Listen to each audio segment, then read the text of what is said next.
철길과 사무단지, 주택단지를 조화롭게 만들면 어떨까요?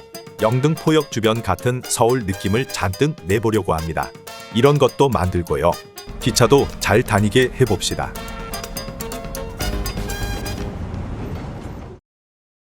지난 시간 만들었던 영등포 로터리 동쪽에는 전철노선이 지나가고 있습니다. 지하철 3호선이 지나가는데 인구가 고작 35만인 해율포시에는 터무니없이 노선이 많죠.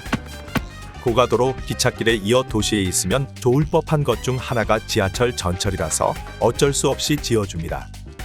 끝에서 돌아갈 때는 유턴도로를 크게 그려줍시다. 만들다 보니 허전한 구역들이 많습니다. 이 분지 지형을 종단하는 도로를 만들어 줍시다. 교차로에는 우회 전차로도 따로 만들어주고요. 차로 방향도 하나하나 지정해줍니다. AI가 멍청하기 그지없으니 이렇게 꼭 해줘야 합니다. 몇몇 주택단지를 만들어 줍시다. 북아메리카 스타일의 중밀도 주거 건물을 지어주면 잘 어울립니다. 빈 공간은 이렇게 건물을 우겨 넣어줍니다. 영등포역이 되고 싶은 이기차역 앞에도 정류장을 지어줍니다. 시내 곳곳에 정류장을 추가한 후 거점 구역과 연계하는 교통망을 만들어 줍시다.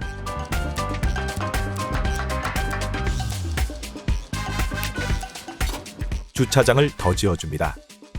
빈 공간은 아스팔트 표면으로 채워주고 울타리와 주차칸 데카를 얹어줄 예정입니다. 이것도 은근 어려운 일입니다.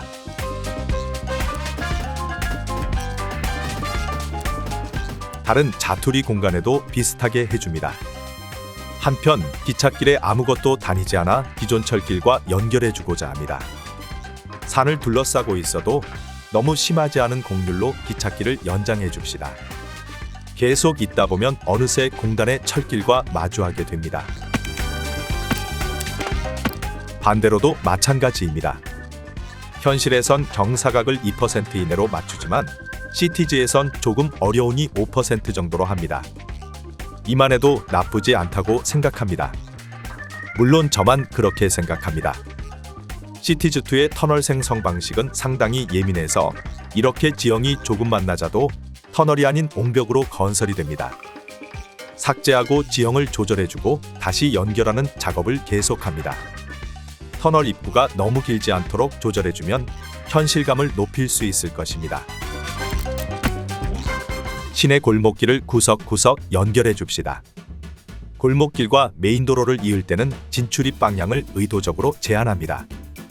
큰 흐름이 막히지 않도록 하는 주된 방법입니다. 기찻길과 묘하게 떨어져 있는 이 구간은 거주자 우선 주차 구역이 될 예정입니다. 프롬 라인 툴로 데카를 잘 맞춰 칠해줍니다. 실제 작동하는 갓길 주차장도 만들 수는 있지만 귀찮아서 패스합니다. 다른 구역을 만들다 보니 안전지대 마킹을 하고 싶은 부분이 또 보입니다. 단순 노동 작업을 해줍니다. 기찻길 옆이 주거단지인 경우 방음벽을 설치하는 것이 일반적이지만 여기에선 그냥 이런 그물을 설치합니다. 어차피 방음벽을 해도 시티즈2 세계관에선 효과가 없기 때문입니다. 메인도로와 닿을 듯한 골목길 사이에도 주차칸을 그어줍니다. 자동차 쇼케이스를 만들어줍니다. 아까 만들었던 이 부분도 보강하는 건 어떨까요?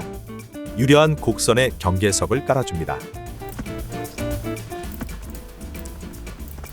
표면을 잔디로 바꾸고 덤불을 심어줍니다. 꽃도 예쁘게 심어줍니다. 나무도 심어줍니다. 나머지 부분은 아스팔트로 덮어줍니다.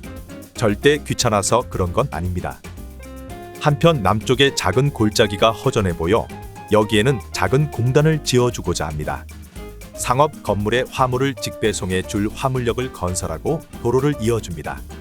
교차로 대신에 이런 식으로 지하차도를 만들어줍니다.